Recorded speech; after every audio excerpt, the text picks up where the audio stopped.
Um, I would just love to start out with tell us how you came to start your business and about Yes, more of what you do.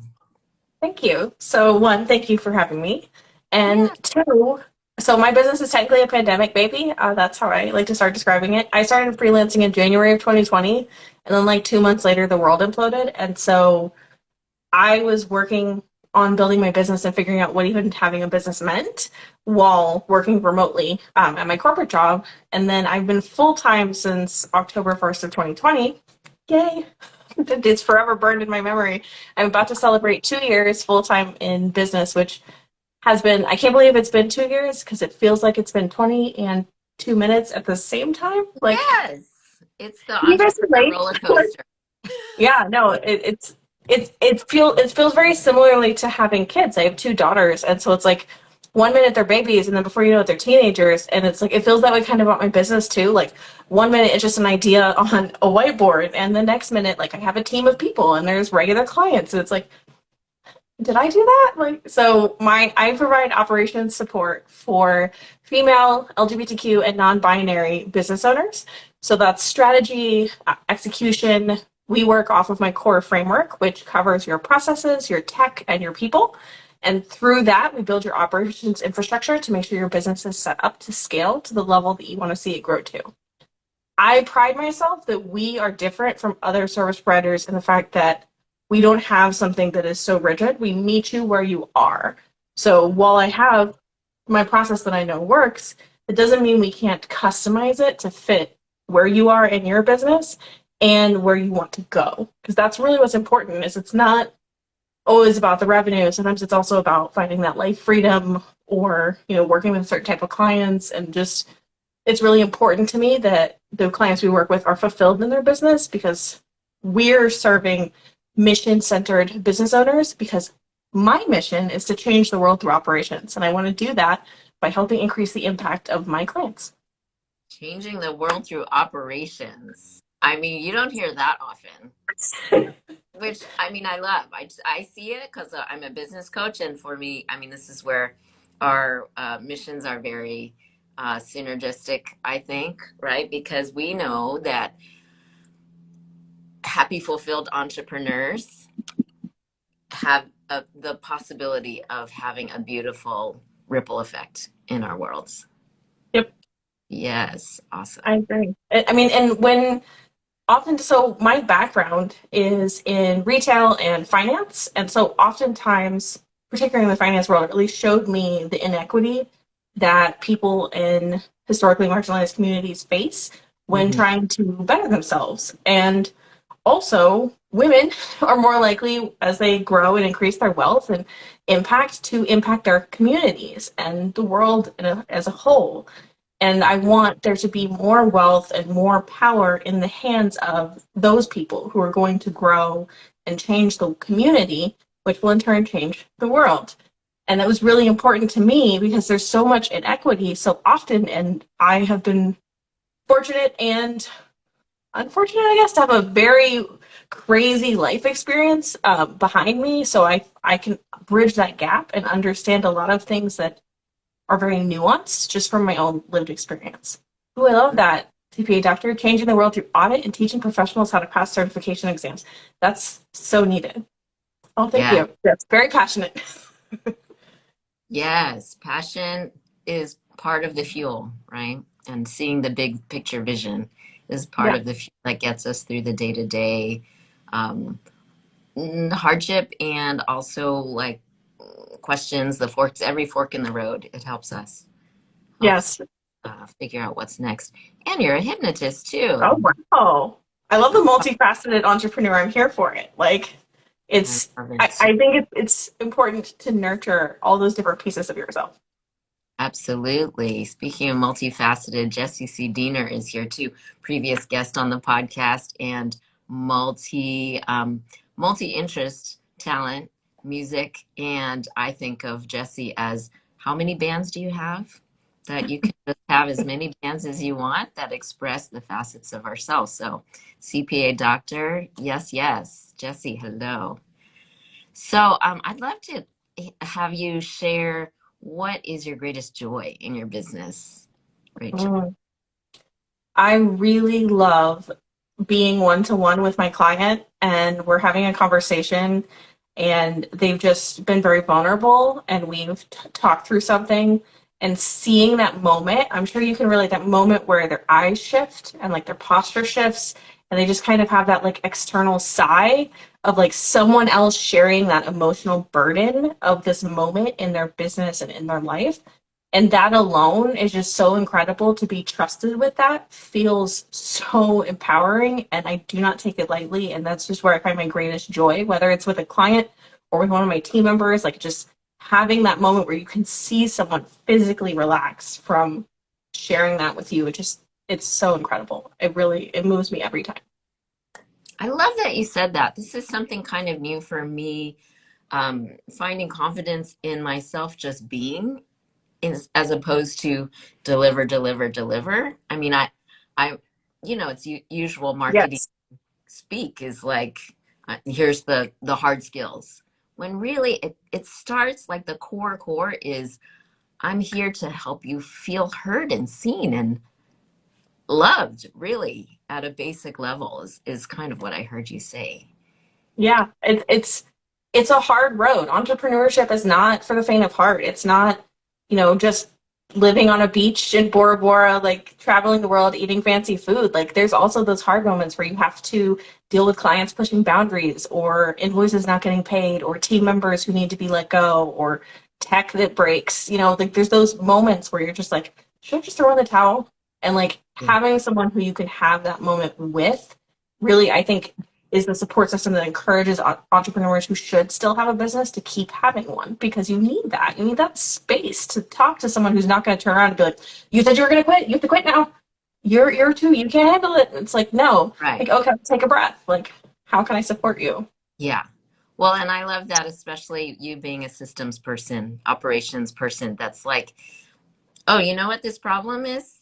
It's just telling us a new solution, right? I mean, if it isn't, throw in the towel, which I mean, not that you're not free to, but we are here to mirror, like, I mean, you don't have to.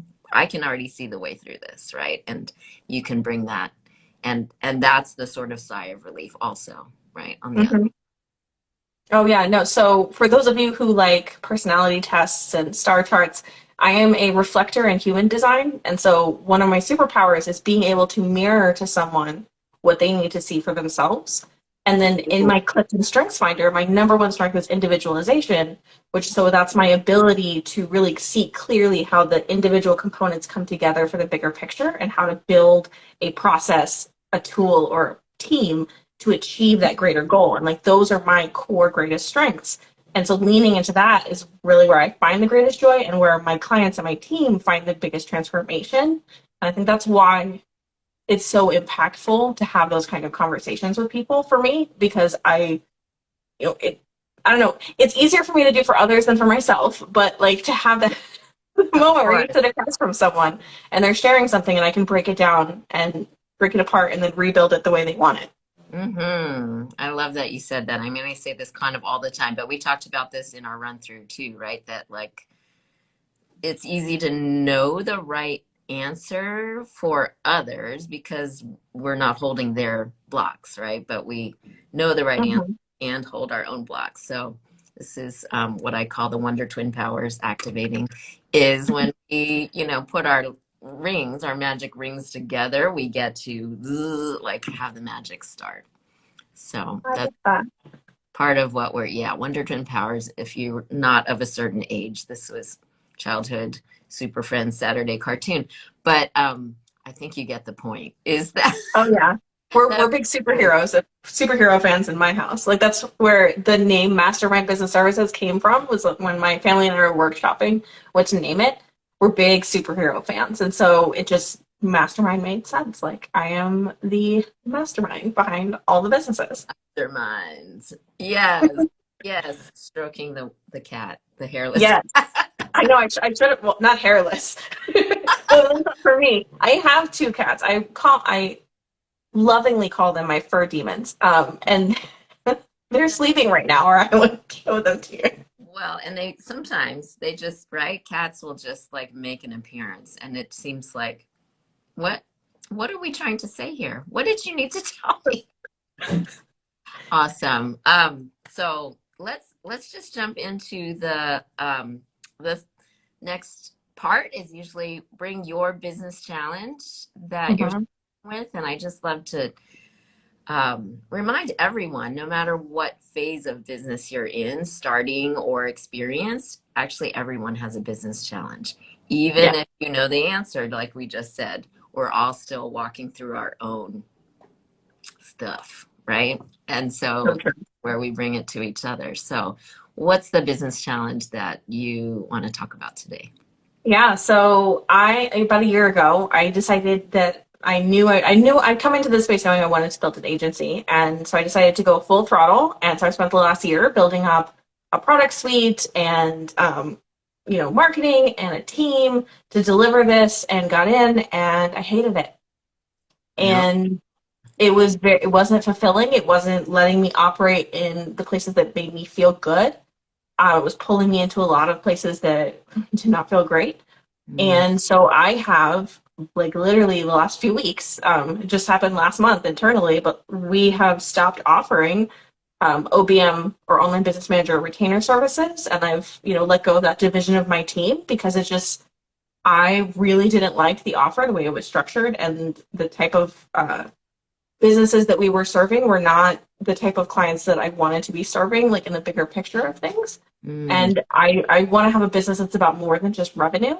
And mhm. so, lovingly letting go of those clients and letting go of the team members that supported it. And so this is a pivot moment again. I feel like I have a lot of these, but like this one feels the scariest because it feels like I have the most to lose at this point.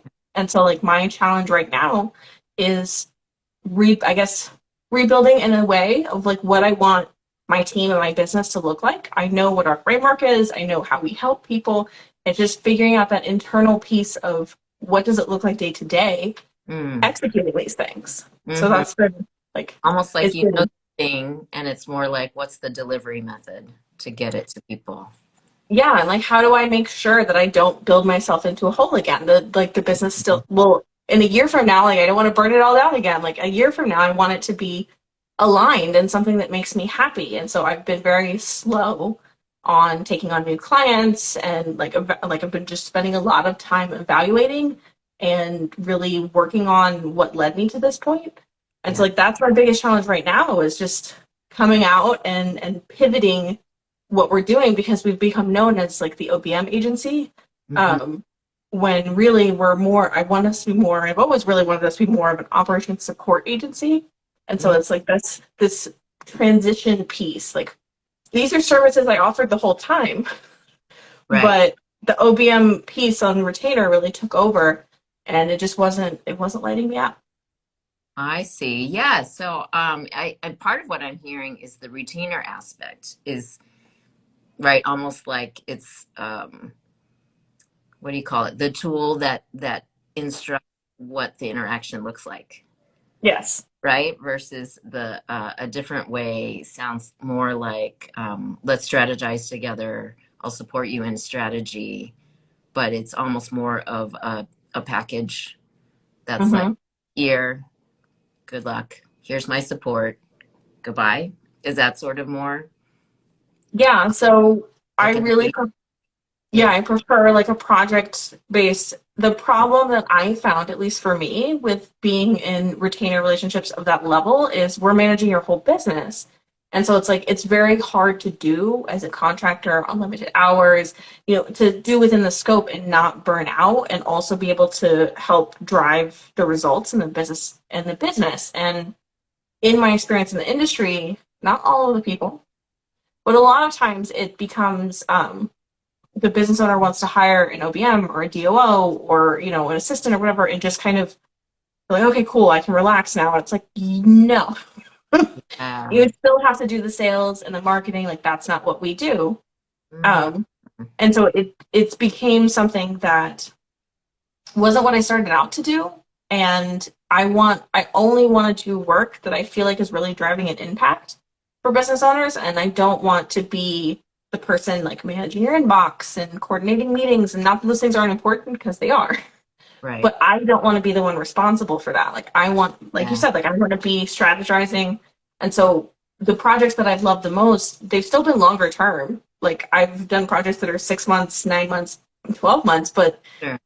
it's been more about that strategy and higher level execution than the day to day piece of running the business. That part Mm, can be difficult. And I like to, and if I'm going to do that, I want to do it at a higher level. Like I have one client, Lisa, who I'm working with now as a fractional COO, and I absolutely love it. Like I totally enjoy it, but she respects my opinion, my thoughts. Like we have a very great relationship as people and as clients of, it's just, it really flows well and it feels good. And I feel excited again about the work. And, I think that that's a critical piece that I might have been missing mm. when I set things up originally. Because I wasn't the OBM, like I wasn't delivering the services. I had a team member doing it. And so I felt very disconnected from my clients. Ah, so that's a couple of things, right? So what I'm hearing is you want certain touches and you don't want other touches in a way, or not just touches, but responsibility, degree of responsibility. Yep.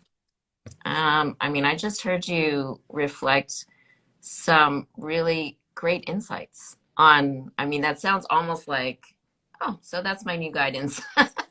So, so I want these interactions. I want a certain amount of connection to it, and I wonder if what I was hearing might be something like I want to build the leader's capacity as opposed to the leader.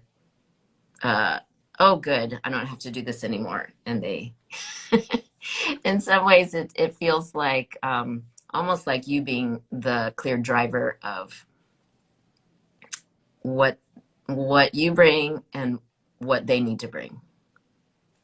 Yeah, no, that's a good way to put it, of driving their capacity. Like, yes, because I mean, at the end of the day, like you're responsible for your business. And it doesn't matter how amazing your team is or how amazing the courses you've invested in, like you have to drive your own success. And um I've always been fortunate to have amazing clients, and I really really have been very lucky to have worked with some incredible women over the last 2 years.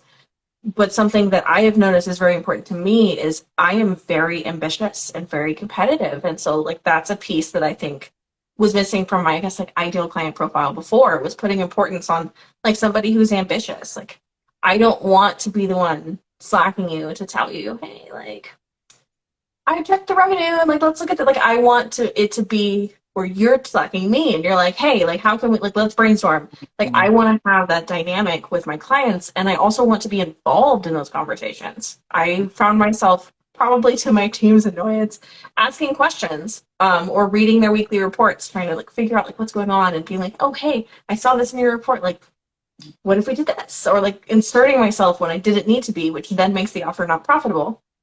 But it also makes me realize that I missed that. I really like this like one-to-one connection that I build with clients. And I need this next version of my business to include that and be mindful of my capacity as a human too. Like, Mm-hmm. Right. So some of this is also getting into time sanity. What does time sanity look like for Rachel, right? So where you want a certain amount of involvement, but the agency sounds like you were thinking you wanted to build without too much. mm-hmm. Yet interestingly, it led to a certain burnout anyway. Yes. Yes. Yes. It's so ironic. Like so ironic. Ironic, and I mean, all of it is great information. Here's a question I was thinking. I mean, one, I just want to offer like, good job finding out what didn't work for you. And good job finding, you just talked about Louisa being this one current experience that's like, oh yes, like this is kind of a beacon for you, right? To follow, like Yeah. almost reverse engineer. What is so awesome about this? And something about customer profile, something about the scope that you offer, the boundaries that you drew as far as like, this is me and this is you, right? Like bring Yeah. this. So good job, because in a way that's like blueprint making. So, You. right? I mean, I think that doesn't happen by accident. So, so good job on that. Thank Um, you. a question I was thinking of just early on, you said, I pivot. I've pivoted a lot, but this one seems especially scary. I just wondered if Mhm. you could unpack, like, why is this one more scary than other times? I think it's scary because I feel like I'm doing it with more of a spotlight. So when I was new in business and I started out as a VA, and then like I realized that wasn't for me. I didn't want to be a VA, and I was transitioning. Like, I mean, it wasn't really a big deal. I didn't have a lot of friends and colleagues in the space yet. I wasn't like so visible, and I've spent a lot of time over the last 2 years like being very visible and doing a lot of networking, connecting. And so now I feel like I have a platform, and so it is kind of like a nakedness Mm, of saying out loud. And this is why I'm challenging myself to be here and have this conversation with you today. It's like this nakedness because I do think it's important that other entrepreneurs see, like, hey, it wasn't for me, and it's not necessarily as easy as, I need to raise my prices or I need to change my client. Just like the way it was working just didn't work for me.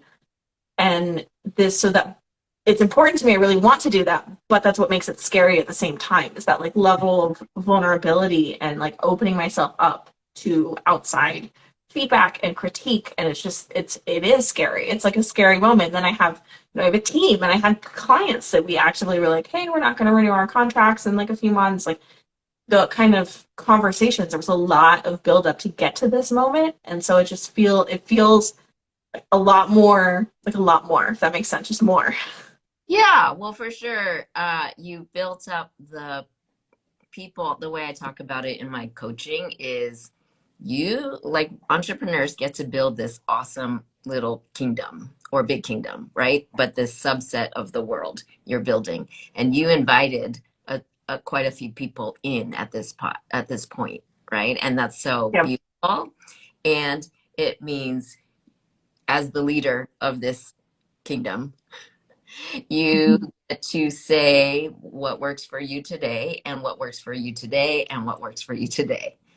Do you get what I'm trying to say? Is like I hear that like there are people in, and yet it's your responsibility and privilege to say, today Rachel says a different thing than yesterday, Rachel.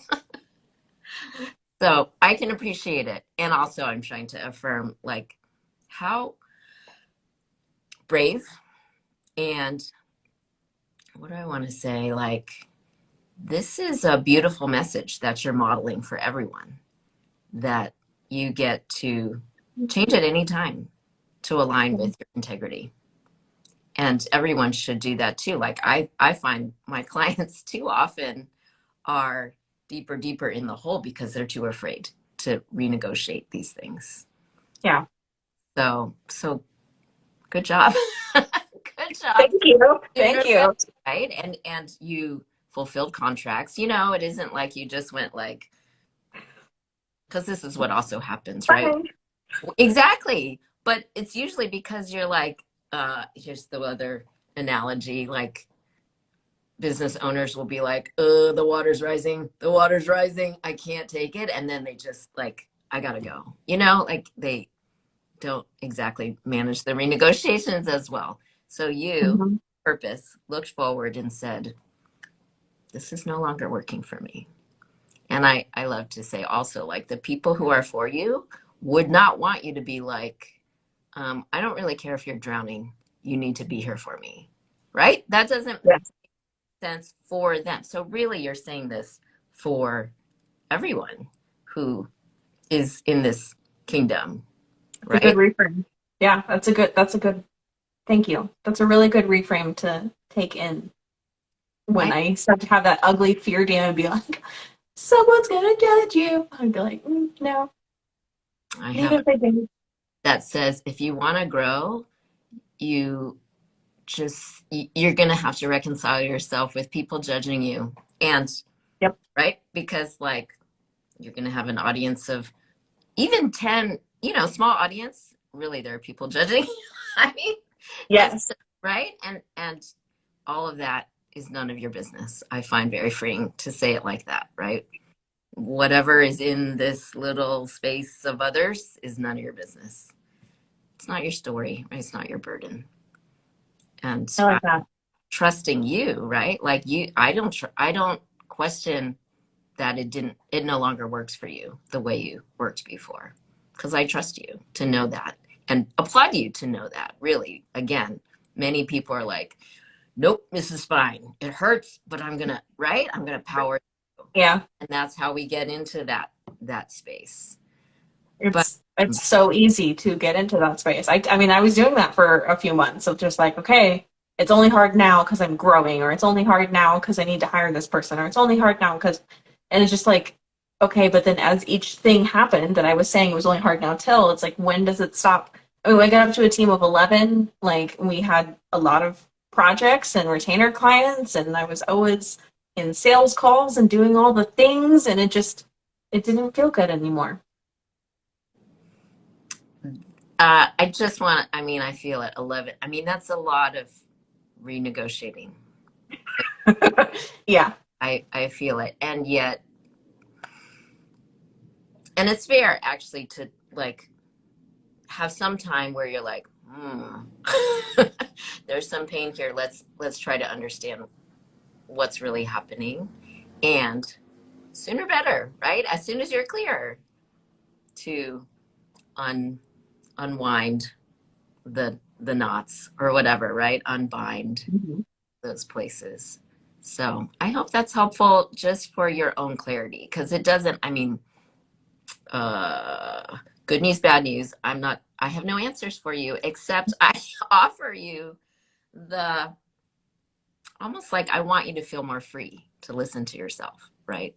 To do that redesign. I mean, I already see like you have all the components already to see what the redesign is, just from what you said, right? Because you're an operations person. You know, it's to me, I think you're a puzzle solver. Mm-hmm. This part, make them all line up and fit together, and you'll do it.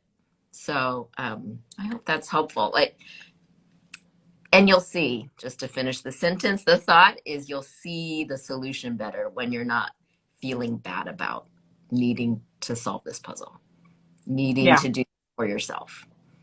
You'll see. I know you are so right. As I've made this decision, and I've had a couple people referred, and I've sent them to other OBMs because we're not doing that work anymore. And like saying no it's scary. Hello, money mindset issues, but doing that opened the door for me to have the capacity to work with Louisa and work with a nonprofit organization that I'm helping, and then be able to brainstorm again. Like my creativity's back, and so I agree with you. Like that, you're so right. You're just so right. Like sometimes you have to just walk through the fire and trust yourself that you can handle the heat.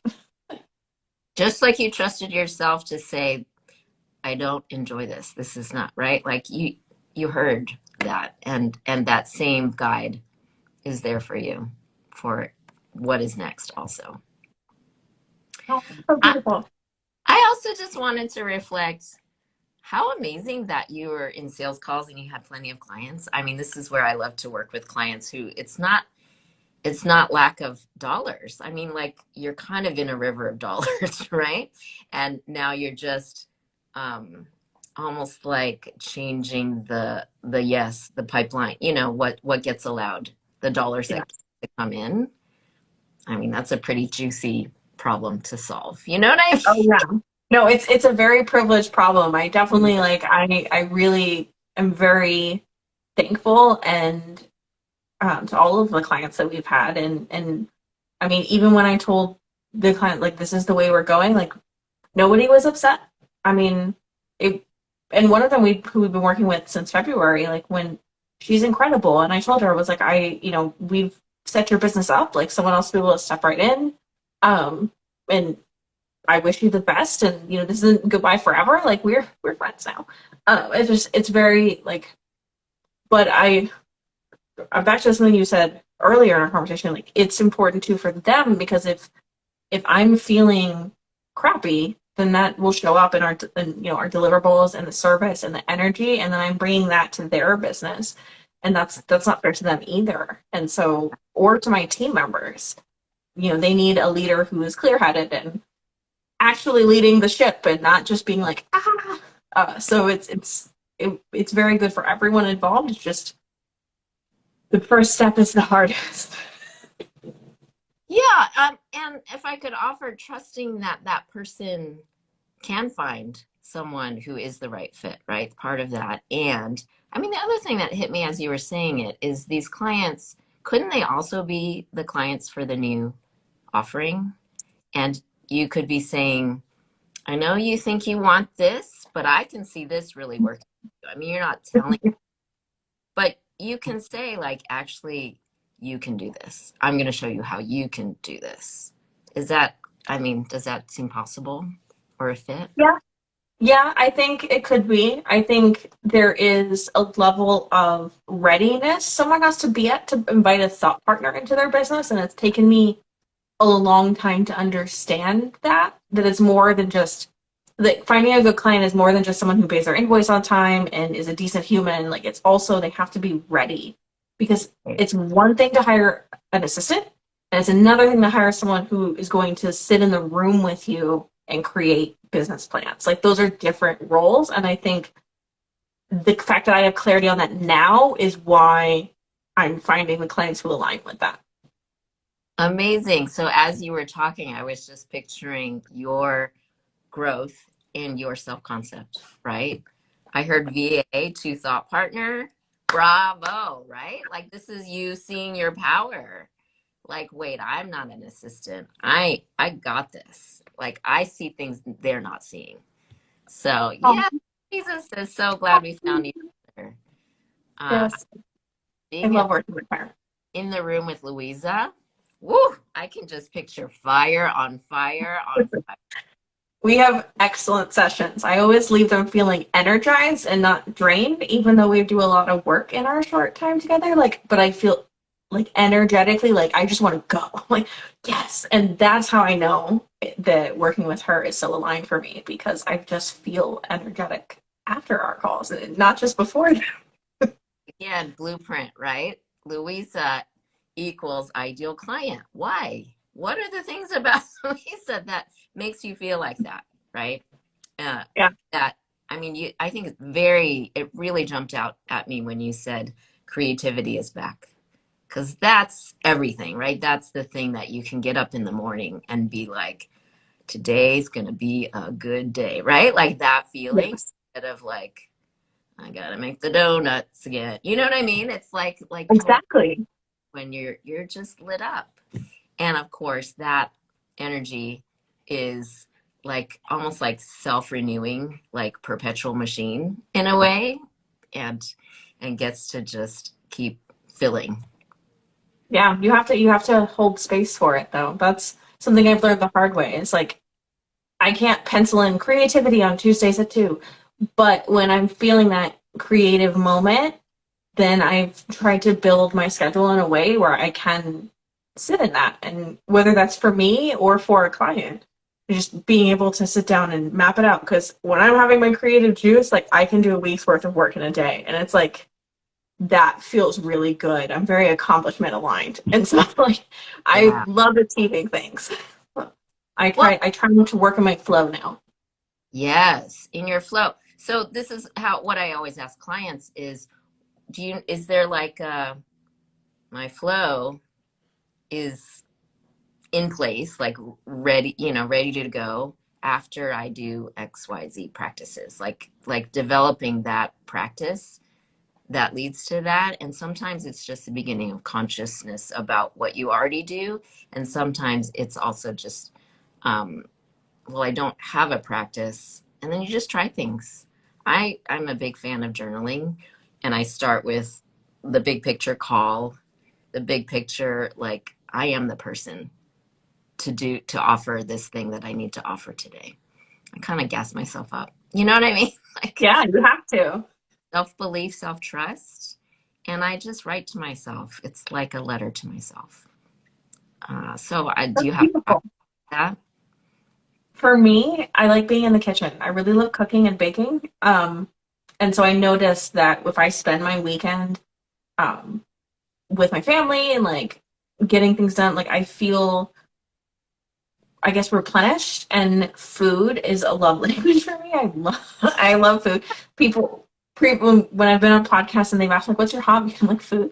I like to cook it. I like to eat it. I like to discover new things. Like we like to go to specialty grocery stores, like those family activities we do together, and so it feels very restorative for me. And like there's something that feels so rewarding about taking all these components that individually may not be edible or even good, and putting them together and making something that's like nourishing, and feeding other people with it. Like it just if it's I've always loved cooking. I've been cooking for a long time now, and just I throw back to the hustle mindset that I've been breaking out of the last year is when I was a stay-at-home mom, I did some moonlighting as a personal chef for a friend of mine who she couldn't cook, and her boyfriend were working so much. So like I would do her meal planning and her grocery shopping and cook all of her food.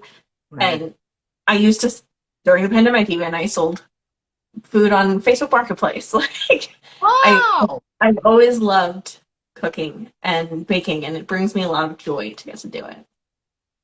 Um, wait, where are you located physically, Just geographically? outside of just outside of Austin, Texas. Austin, Texas. It's too bad we can't join our food loving community building forces because that's the new creative juice that I'm on to. I just posted like an hour ago about the food filled community building uh things that I did this weekend, but I hosted a party of neighbors wrapping and eating wontons, which is Oh, my nice. and where like many cultures have this, right? Where you're all sitting around chatting. It's sort of like parallel play, everybody has something to do and you tell stories really naturally while you're doing it. And then eating together is, just already kind of an alchemy, I think, that is really beautiful. So Yeah. maybe come to Bay Area and maybe I'll come to Austin. I don't know. I have more and more people heading that way. So I need to come out to Cali. Luisa's in Cali. Like I need to go out for a vacation and just go eat and hang out with you guys. not vacation. This is a business write-off. We're gonna throw down on a business collab There you because go. Even better. Even better. even better. Rachel, this has been such a pleasure. I loved getting to know you and hear your passion and your vision.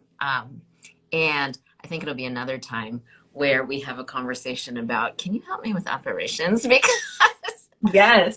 I could really use your help. That's a business challenge I've been having too. I So would I would love to. I would love to come back. thank you so much. Have a great week and rest of your day. You Thank too.